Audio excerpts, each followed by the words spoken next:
Have you ever looked up at the sky and wondered about the fastest flying machines ever created? Your curiosity is about to take you on an extraordinary journey into the thrilling world of aviation. Get ready to fasten your seatbelts as we unveil the SR-72, a mind-blowing successor to the legendary Blackbird aircraft.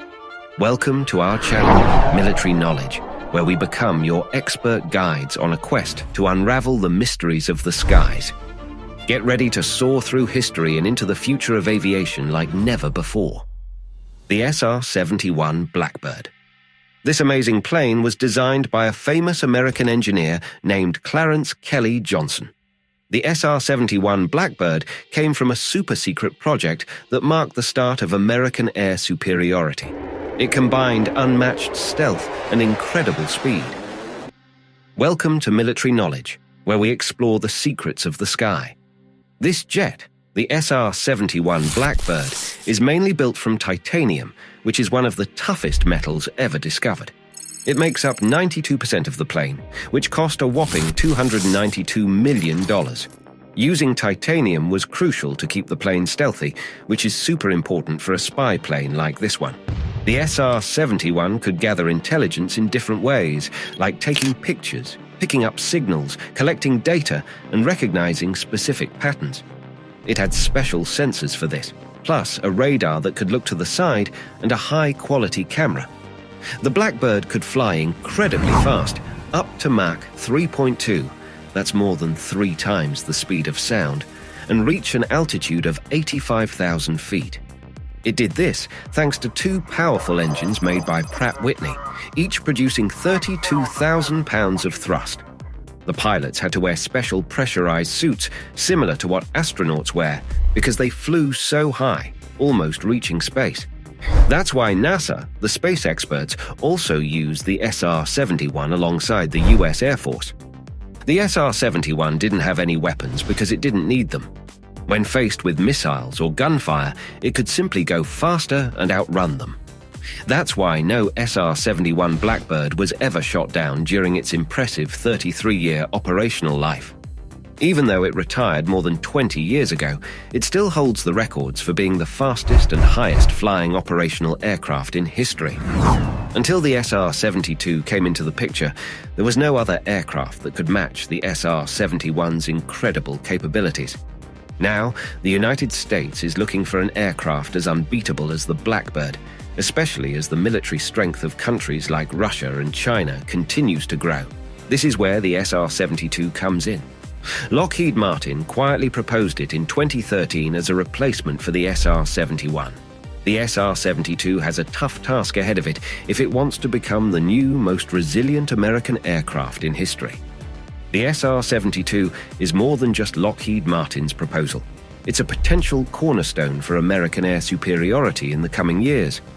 Unlike its predecessor, the SR-71, the SR-72 is designed to defend itself with advanced weaponry, including hypersonic missiles and directed energy weapons.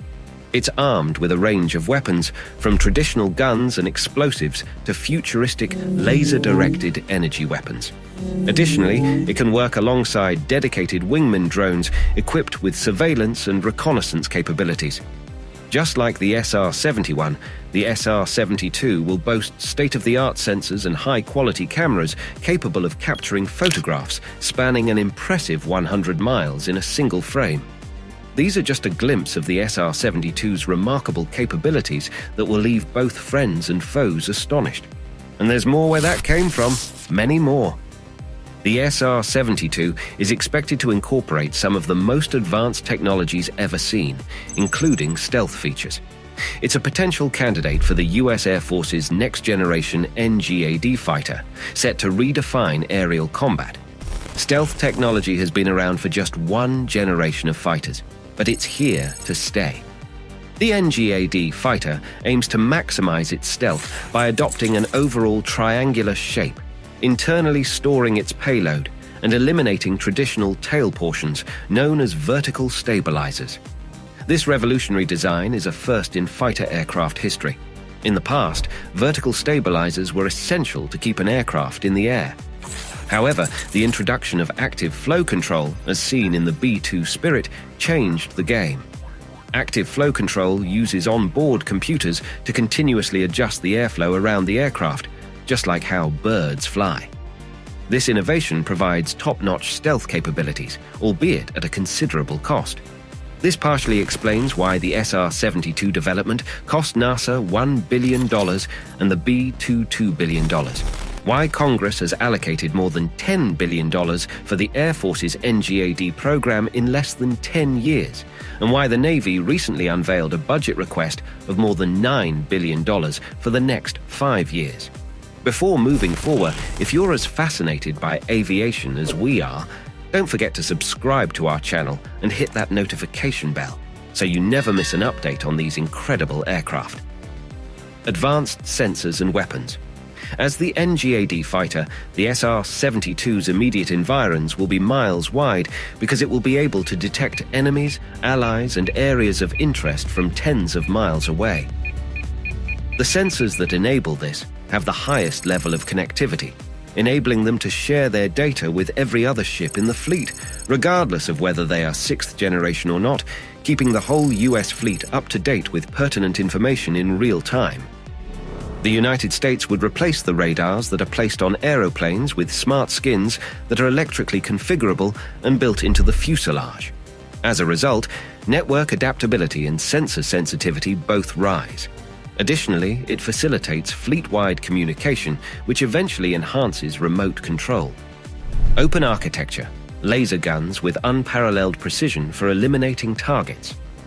A combination of high-performance weapons, missiles, and AETP engines with a $6 billion development cost that can fly at subsonic, transonic, and supersonic speeds.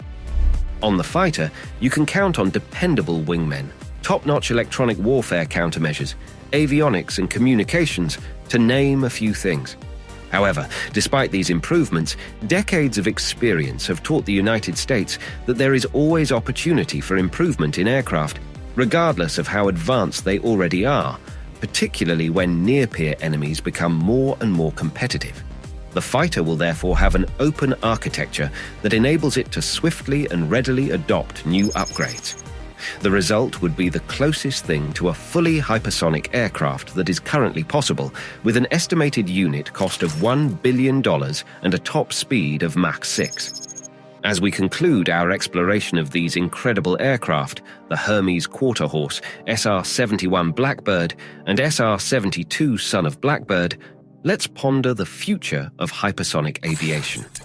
What do you envision for the world of hypersonic travel? Share your thoughts in the comments below. Audio Jungle.